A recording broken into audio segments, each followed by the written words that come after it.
안녕하십니까. 유아 건강교육 지난 시간에 응급처치에 대한 부분으로 살펴보고 오늘은 이제 그 14주 우리 교재 12장 13장 정도를 정리해 드리는 게 맞는데, 우선 응급처치에 대한 부분으로 이어가기 위해서 건강하려면 안전에 대한 부분을 우리가 한번 더 짚어드리는 게 맞겠다 싶어서 제가 예전에 한번 잠깐 보여드렸던 자료를 이어서 현장 교사용 연수 자료를 여러분들한테 좀 보여드리려고 해요. 그래서 이 파트는 안전사고가 어떻게 일어나고 이제 교사가 됐을 때 실내와 실외를 어떻게 관리해야 하는지, 건강하게 아이들과 잘 놀이하기 위해서 어떤 부분을 살펴줘야 하는지에 대한 부분, 어떻게 예방해야 되는지, 그리고 이제 안전사고가 일어났을 때 우리가 어떻게 대처하고 응급처치를 그 유형별로 살펴보는 파트가 현장 교사들한테 이게 이제 의무적으로 1년에 한 번씩 꼭 들어야 되는 내용이기도 해서 여러분들한테 조금 더 도움이 되겠다 싶어서 이 부분을 조금 다시 한번 짚어드리는 게 맞겠다 싶어요. 이제 뭐 이거는 별로 안 중요하니까 뺄게요. 안전사고의 현황과 또 안전사고의 여러 가지 유형들이 있고, 또 어떻게 포진되어 있고 그것들을 어떻게 예방하면 좋은지에 대한 파트로 제가 이제 만 2세반이 왜 사고가 많이 나는지, 그 연령이 얼마만큼 에너지 조절하는 부분에 대해서 어려움이 있고 교사가 굉장히 민감하게 관리를 해야 된다라는 부분으로도 이야기를 해드렸던 기억이 있어요. 그래서 이제 어린이집에 그 여러 가지 사고들이 있지만 그 중에서도 일어나는 그 사고에 대한 파트가 1군이 넘어짐, 떨어짐, 미끄러짐, 2군이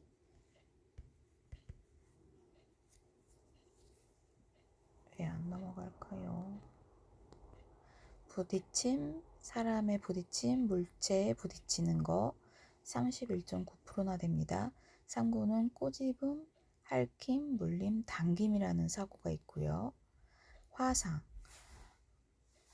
이제 뭐 교사 텀블러 뜨거운 커피에 데울 수도 있고, 또 특히 글루건 그런 부분에 대해서 아이들한테 만지지 말라고는 하지만 그 만지지 말라고 하는 그 부분을 이제 교실에 놓으면 안 되는 이유에 대해서도 이따 살펴드리겠습니다. 5분에서는 이물질 삼킴, 흡입, 음식물 섭취. 이물질 삼킴이라는 게 이제 뭐 부서진 놀잇감의 파편이라든지, 일전에 수업 시간에도 말씀을 드렸던 뭐 진주 구슬이라든지 스팽글 조각이라든지 이런 것들, 특히 자석을 삼켰을 때는 이제 뭐 항문으로 나오기보다는 이제 장기에 흡착이 돼가지고 붙어버리기 때문에 개복 수술을 해야 되는 소송권에 대한 부분들도 이야기를 드렸었습니다. 6구는 17.4%의 사고 확률인 끼임, 눌림, 찔림, 베임. 가볍게 뭐 견학 가서 풀에 베일 수도 있고 종이에 베일 수도 있고 뭐 여러 가지 그런 우리가 생각하지 못한 사고들이 너무 많아요. 그래서 여러분이 그런 사고에 대한 그 여러 가지 정보를 귀를 열어두시고 눈을 크게 뜨시고 좀 쫑긋하고 들어보셔야 되는 부분들이 많다는 겁니다. 그래서 3세 이상의 이제 유아들이 됐을 때 이렇게 사고가 확률이 높다는 부분이고요. 또 이제 연령별로는 2세가 이 꼬집음, 핥힘, 물림, 당김의 사고가 많았다는 건 이제 그 자기 중심성에서 사회관계로 넘어가면서 이제 아이들이 내가 할 거야, 뭐 기다려 줄래, 같이 하자, 뭐 이런 부분으로 이제 시도를 하기 때문에 이제 그 관계를 맺으면서 아이들이 이제 싸우는 시기라는 거죠. 그래서 교사가 민감해야 된다는 부분은 결국은 아이들한테 굉장히 눈을 떼서도 안 되고, 또 그런 손이 이렇게 날카로운 애들 꼬집은다든지 핥힘을 한다든지 자주 물리는 친구들이 있어요. 그 친구들이 물림을 당하는 것과 같이 그 싸울 만한 애들하고 같이 놀기 때문에 그러는 거고, 놀이 형태가 같기 때문에 같이 노는 거죠. 그래서 그 중간에 교사가 항상 함께 있어줘야 하는 부분으로 이야기를 드릴 수 있을 것 같습니다. 그래서 어린이집 안전사고에 대한 부분으로 실내와 실외에 우리가 어떤 부분을 어떻게 이제 관리를 해야 되고 예방을 어떻게 하면 좋은지를 살펴보도록 하겠습니다. 교사가 되면 사실 자기 반 하나 보는 것도 벅차요. 1년 차 때는. 그래서 이제 막 경력이 많은 교사라든지 주임 선생님, 경력 교사, 또 아니면 이제 뭐 원감 선생님, 원장님, 초임 교사한테 많은 기대를 하지 않습니다. 자기 아이들 안 다치게 하고 건강하게 관리를 잘 해주는 것만으로도 그 건강에는 위생, 식습관, 일상생활, 그 일상생활에 일어날 수 있는 여러 가지 안전사고에 대한 부분으로 교사가 민감하게 예방해야 되는 부분이 있어서 매해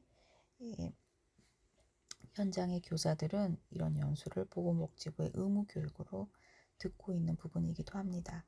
그래서 여러분들이 이제 교사가 되기 전은 아니지만 아마 4학년이 되면 이런 부분이 조금 더 귀담아 들어지실 거예요. 그런데 아직 여러분이 아직 시간이 좀 많다 보니까 이런 게 있구나라고 가볍게 들으시는 정도이긴 하겠지만, 그래도 앞으로 이제 현장에 나가서 참관을 한다거나 견학을 간다거나 또 몇 년 뒤에 실습을 나갈 때 이런 지금 25분짜리 3편의 이 녹강이 다 기억나진 않겠지만 그 중에 한 개라도 기억이 나서 여러분과 함께하는 아이들이 안전하게 집에 돌아갈 수 있는 그런 대안이 되길 바랍니다. 그래서 교사가 되면 자기 반 관리하는 거는 기본이고, 그 외에 아이들과 함께 생활하는 모든 공간이 관리 공간이고 관리 영역이라고 보시면 되거든요. 그래서 공동 놀이실, 물론 담당자가 있을 거예요. 그렇지만 아이들하고 놀이하기 전 선생님이 사전에 점검을 하고, 또 아이들과 정리정돈을 한 다음에 파손된 놀잇감, 소독이 필요한 것들을 다 정리하고, 또 다른 아이들이 이동해서 놀이할 수 있도록 배려하는 것까지가 교사의 몫이기도 합니다. 그래서 교사가 되면 이 보육실 하나만 관리를 잘 하는 것도 첫 번째지만, 그 외에 아이들이 들어오는 곳, 또 아이들이 매일 이용하는 화장실, 복도, 계단, 또 식당이 있으면 식당으로 이동하는 그 공간까지, 또 교실에서만 있을 수 없기 때문에 공동 놀이실, 여기까지도 교사가 신경 써야 하는 영역이라는 부분입니다. 자, 실내 환경 구성별 안전사고 유형과 예방법에 대해서 살펴보면, 이제 현관에서 일어날 수 있는, 특히 또 비가 오네요, 밖에. 그래서 이렇게 우천시에는 물기 관리가 잘 안 됩니다. 그래서 막 쓰고 온 우산에서 떨어지는 빗물, 또 이렇게 미끄러지는 아이, 또 떨어질 수밖에 없는 여러 가지 낙하물에 대한 부분들, 또 이렇게 문이 잘 닫혀지지 않는 신발장의 모서리라든지 손김 사고라든지, 모서리 딱 이 높이가 눈높이여서 생각보다 굉장히 위험합니다. 그래서 제가 관리했던 신발장들은 사실 이렇게 문이 없어요.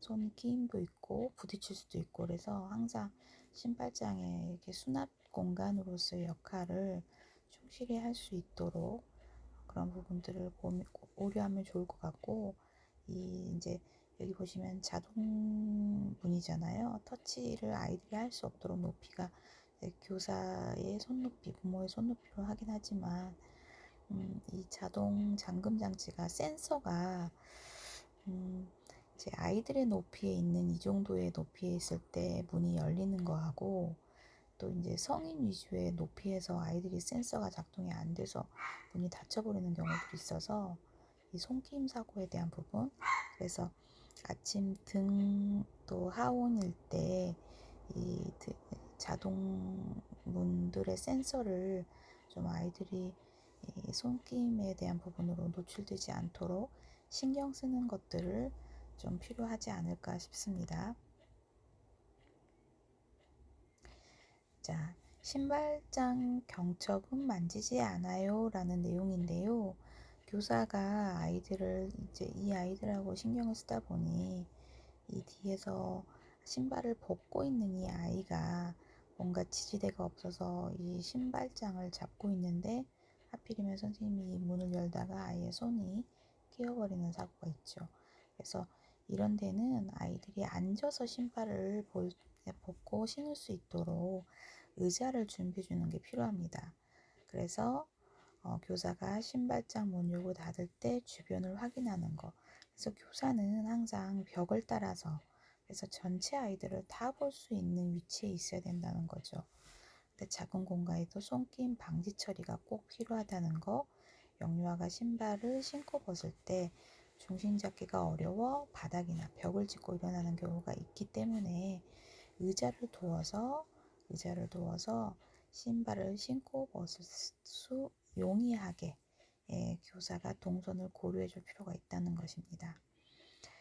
신발을 꼭 맞게 신어야 되는 부분이 있는데 아이들이 아침에 이제 부모하고 실갱이 하는 것 중에 이제 자기의 그런 성향에 대한 부분 선호하는 것들이 생기다 보니까 좋아하는 옷 계절에 맞지 않게 입고 올 때가 있어요. 겨울인데 뭐 여름 나시 원피스를 입고 온다거나 또 아기 때 애착 신발을 신고 온다거나 그래서 안겨서 오면서도 그 신발을 가져오려고 하는 아이들도 있고요. 그래서 바깥놀이를 나가는데 그 신발을 못 신는 경우들도 있고요. 그래서 여기는 이제 신발이 너무 헐거워서 이렇게 걸려가지고 이렇게 계단에서 큰 사고가 난 사고. 이 그림은 사파의 그림이지만 실제로 현장에 일어났던 사고들입니다. 그래서 이제 이런 내용들을 그대로 읽어드리기보다 제가 이제 부모님들한테 OT를 할 때 원장으로서 교사들이 미처 예견하지 못한 것들을 이제 부모님들한테 OT 할 때 이야기를 해드리는 케이스 중에 하나가 이건데요. 이제 지나치게 크거나 작은 신발에 끈이 있는 신발 이런 것들은 좀 피해 주시라고 말씀을 드립니다. 그러니까 사실 어린이집이나 유치원에서 이런 사고는 예견돼 있는 거죠. 그래서 준비는 부모님이 철저하게 해주지 않기 때문에 현장에서 독박을 쓰는 경우라고 볼 수 있는 겁니다. 이게 결국은. 그래서 아이가 고집을 피운다면 안전한 신발을 함께 챙겨주시고 교사의 에너지는 뭐냐면 교사의 힘은 결국은 아이하고 그런 라포가 형성이 되면 아이들은 선생님 말이 하나님 말처럼 너무나 잘 듣거든요. 그래서 엄마하고는 안 되는 것들이 선생님하고는 오케이가 될 때가 많기 때문에 신발을 보내주시면 아이하고 안전하게 신발을 신고 나가서 놀이할 수 있도록 그런 부분까지 신발을 아이가 고집하는 신발과 안전한 신발을 보내주시라고 이야기를 OT 때 제가 이제 초임교사가 그런 센스가 없기 때문에 그런 여력이 없기 때문에 이제 사고가 났을 때 원장과 담임 선생님이 함께 책임지는 일이 없어야 되는 거잖아요. 그래서 지나치게 크거나 작은 신발, 끈이 있는 신발을 피해 달라라는 이야기를 부모님들한테 드리는데 여러분들은 이제 이런 얘기를 미리 들으셨기 때문에 이런 경우들이 있어요. 특히 만 3세반 같은 경우. 만 3세는 이제 고집을 많이 피우는 미운 4살이 되는 시기이기도 하기 때문에 선생님이 이제 또 아이들의 절대자가 되실 때가 있습니다. 그래서 부모님들이 우러러볼 때가 있죠. 내 말은 그렇게 안 듣더니 선생님 말을 저렇게 갑자기 잘 듣다니 하면서 배반감도 있지만 선생님이 얼마나 잘해주면 저렇게 아이들이 말을 잘 들을까 하고 선생님이 빛날 때가 그럴 때가 있습니다. 그래서 구슬 등 장식이 복잡한 옷, 특히 후드 옷 그 모자가 달린 옷들도 위험해요. 그래서 영유아 옷과 신발 등에 대한 가정과의 연계 및 안전관리, 현관앞 외 이제 혼잡 방지를 위해서 영유아가 차례대로 준비할 수 있도록 안내하는 것도 필요합니다. 제가 현장에 있을 때 현관 앞에 특히 월요일하고 금요일 날 사고가 많이 나요. 왜 그런지 아세요? 이불 가방 때문에. 이불 가방이 이제 여름은 혼이불이라 얇은데 이제 찬바람이 불면 이불도 솜이 들어가서 도톰해지기도 하고, 그래서 아이들 칫솔이라든지 주말 지내고 올 때라든지 아니면 또 이제 주말에 가서 소독해야 되는 이불 가방이 나가는 월요일과 금요일 날 막 가방도 많고 아이들이 이제 막 일주일간 지내고 아니면 주말을 지내고 온 월요일과 금요일 날 이때 굉장히 혼잡합니다. 그래서 평일처럼 행동하시면 안 되고, 교사가 월요일과 금요일 날은 이제 시작이구나, 이제 다 끝났구나 이런 부분으로 긴장을 놓으시면 안 되고, 특히 혼잡한 이런 특정 요일에 아이들의 안전관리에 대해서 신경 쓰셔야 된다는 거죠. 건강하게 그대로 집에 보낼 수 있도록 교사가 민감하게 관찰하셔야 된다는 겁니다. 아까 그 자동 잠금 장치가 좀 전에 PPT에서 보여드렸는데, 성인의 보호 없이 나갈 수 없도록 개폐 관리에 대한 부분이 굉장히 철저해야 됩니다. 외부인이 그냥 들어와서도 안 되고, 또 아이가 성인의 도움 없이 혼자 나가서도 안 된다는 거죠. 다르게 말하면 감금당하는 겁니다. 그래서 보호 없이 나갈 수 없도록 개폐 관리를 해야 되는 부분, 그 다음에 출입문 통제, 그래서 외부인이 뭐 갑자기 들어오셔가지고 아이들을 만진다거나 뭐 그런 부분이 있어요. 얼마 전에도 뉴스에서 그 우리나라는 아니었는데 외국 중국이었던 것 같아요. 중국의 유치원에서 정신이 조금 이상한 사람이 유치원에 들어가서 선생님하고 아이들을 그 칼로 좀 상해를 입혔던 뉴스를 본 적이 있거든요. 그래서 현관 출입 통제에 대한 설치, 손김 방지 장치, 그다음에 그 눈이 오거나 비 오는 날에 물기 제거 굉장히 중요합니다. 그다음에 현관 진입 시 이렇게 미끄럼 방지 매트 이런 부분들을 깔아서 아이들이 안전하게 어린이집에서 놀이를 할 수 있도록, 유치원에서 놀이할 수 있도록 그런 부분을 관리하는 거죠. 자, 여기 보시면 눈에 보이시죠? 어디가 위험한지. 이렇게 머리가 나오는 거는 머리가 되게 무거워요. 아이들은 무게중심이 이제 몸이 아니라 머리에 있기 때문에 머리 하나 빠져나오면 몸이 그냥 꼬꾸라져서 떨어진다 생각하시면 되기 때문에, 이것도 이제 교사가 할 수 있는 건 아니고 이렇게 난간을 촘촘하게 해서 아이들이 머리가 빠져나가지 않도록 해주시는 시설적인 부분이 필요하겠죠. 교사회의를 통해서 이런 시설적인 부분은 교사가 건의를 해야 되는 부분이고, 또 이렇게 게시판 아니면 뭔가 작품을 걸어놓는 이런 부분이 흔들리지 않도록 고정해 놓으시는 거 필요합니다. 그 다음에 이런 슈퍼맨도 있어요. 날아다니는 아이들. 뭐 한국전력공사 다니는 아이도 아니지만 분전반을 함부로 뭐 열어서는 절대 안 되죠. 절대. 그리고 교사 도움 없이 이 바깥에 나가는 이 아이. 여기 보시면 문턱도 굉장히 위험합니다. 그래서 어디가 여기도 보시면 비상구라는 조명이 없다는 거에 대한 부분으로 지금 체킹이 되어 있는 것 같아요. 그래서 딱 그림만 봐도 어디가 위험하구나 라는 부분을 여러분들이 알아채신다면 여러분은 전문가로서의 준비를 지금 잘하고 계신다라고 볼 수 있는 부분입니다. 이 사건은 이제 비슷한 맥락이긴 한데, 이제 아이들이 2층 강당으로 이동하는, 놀이실로 이동하는 부분인데, 지금 이제 아이들하고 친해져가지고 이 여자아이가 이렇게 그 안전바에 매달려 있으니까 내가 밀어줄게 하다가 이 아이가 마음의 준비가 안 돼 있는데 이 아이가 힘으로 밀어붙이니까 이 아이가 어깨에 이 쇄골뼈가 여기 쇠봉에 닿으면서 쇄골뼈가 부러졌던 사건이에요. 그런데 저는 이 파트를 강의할 때마다 2년 전에 그 창원에서 있었던 이 쇄골뼈가 부러졌던 아이의 부모가 골프채를 가지고 와서 원장님을 구타했던 사건이 뉴스에 나온 적이 있거든요. 원장님이 다치게 한 것도 아니고 교사가 다치게 한 것도 아니지만 관리를 잘못해서, 그쵸? 그렇다고 학부모한테 골프채로 구타를 당해야 되는 사건은 아닌데, 이제 이 쇄골뼈가 다치면 굉장히 괴롭기도 하고 아이가 몇 달을 기부스를 하고 팔을 움직이지 못하기 때문에 부모로서는 마음이 미어지고 찢어지겠죠. 근데 이제 그 인터뷰 기사를 보니까 그 학부모가 원장한테 왜 그렇게 화를 냈느냐, 왜 구타를 했느냐 했더니 그 다치게 한 아이를 퇴소시키지 않은 원장님이 너무 미웠다는 겁니다. 그래서 교사가 얼마만큼 아이들을 안전하게 관리를 잘 해야 되는지에 대한 부분을 그 뉴스와 접목시켜서 이야기해드리고 싶었어요. 무엇이 중요한지 건강하게 안전하게 아이들을 그대로 엄마가 아빠가 보내준 그대로 아이들을 하원시키는 게 여러분의 몫입니다.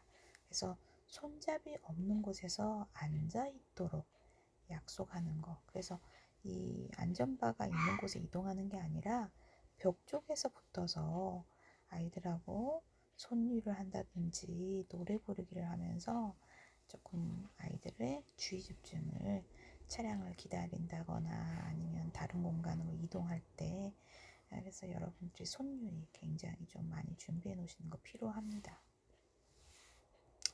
자, 복도. 복도는 우리 모두가 관리를 해야 되는 부분이지만 이제 충돌을 방지하기 위한 그 안전 거리들이 있습니다. 그리고 추락 방지에 대한 부분, 안전 창도 필요하고요.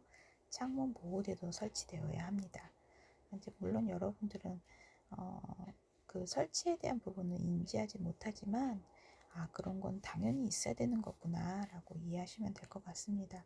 그래서 바닥에는 미끄럽지 않도록 저희는 이제 계단에 여기 그 고무 패킹이 되어 있는 미끄럼 방지 턱을 만들기도 했는데 저희도 꽤 큰 시설을 운영하다 보니까 이 2층에 아이들이 올라다니는 부분, 근데 한참 영화반을 많이 편성할 때가 있었어요. 그때는 이세반도 2층에 올려야 되는 부분이어서 소방대피를 용이하기 위해서는 영화반을 항상 1층에 세팅을 하는 게 원칙인데 영화반 교실이 안 나와서 이제 조금 개월수가 빠른 애들을 2층으로 올려 보냈던 적이 있는데 그 고무 패킹도 아이들의 발가락에 걸려서 넘어질까봐 사실 미끄럼 방지하는 부분에 대해서 좀 걱정이 되더라고요. 그래서 3M에서 나오는 테이핑으로 된 굉장히 얇은 걸로 미끄럼 방지를 했는데 학부모 민원이 한번 들어온 적이 있어요. 스타킹이 너무 자주 나간다고 그걸 좀 바꿔달라고. 그런데 제 고민은 무엇이 중요한지 아이들의 안전이 더 중요해서 스타킹이 나가시면 스타킹을 갈아 신으십시오 하고 그 민원을 들어드리지 않았던 기억이 납니다. 왜냐면 아이들이 다치면 안 되니까요. 그래서 미끄럽지 않은 재질 사용하는데 스타킹이 나간다는 민원을 제기한 학부모들이 있었다는 기억이 있어요. 현장은 너무나 다양한 민원이 많습니다. 자, 복도 내 분전반 관리. 아까 그 그림에서 이 분전반을 아이들이 열어서 이걸 열어보는 부분들이 있었는데 절대 이 분전반은 아이들이 열어서는 안 된다는 이 노터치에 대한 부분을, 그리고 여기에는 지금 그 쇠로 되어 있는 부분인데 여기를 터치를 하면 이게 툭 튀어나와서 버튼처럼 지렛대의 원리처럼 이게 아이들 딱 그 얼굴 긁기 좋은 각도로 튀어나오거든요. 그래서 그 다이소에서 안전 손잡이가 있는 잠금 장치가 있습니다. 이렇게 플라스틱으로 되어 있는 잠금 장치를 해서 이걸 눌렀을 때도 튀어나오지 않도록 하는 잠금도 한번 꼭 해야 되고, 노터치 손으로 만지지 않아요 하고 아이들하고 약속도 일상생활에서 습관 지도를 해야 될 필요가 있습니다. 그래서 복도 내 분전반 관리는 방치되어 있는 경우에 대한 부분으로 여러 가지 적재물들을 치우는 거, 그 다음에 손잡이에 대한 임의 조작을 위해서 돌출되지 않도록 안전장치를 설치한다라는 부분으로 기억해 놓으시면 좋을 것 같습니다. 그래서 요 커튼의 블라인드를 보시면 여기에 방염이라는 게 있어요. 방염. 그래서 이게 불에 타지 않는다는 게 아니라 불에 탔을 때 그 유해 가스가 일반 그런 유해한 가스보다는 덜 나오는, 그래서 안전하다라는 거에 대한 부분을 기준을 충족시킨 거죠. 이런 기다란 마크도 있고 약간 우표처럼 생기는 방염, 그래서 벽지라든지 천이라든지 이런 것들은 유아교육 시설은 다 방염 처리된 것들만 써야 되는 게 원칙입니다.